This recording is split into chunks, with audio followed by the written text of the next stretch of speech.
The bird was mistaken. It was a viper with a lethal bite.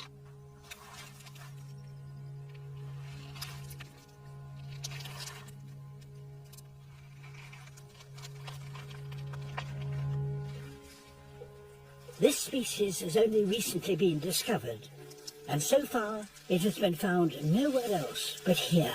Its camouflage is so effective that it's almost impossible to see it on these rocks. And on its tail, movable scales have been modified to look like a spider's legs. And its tip like an abdomen.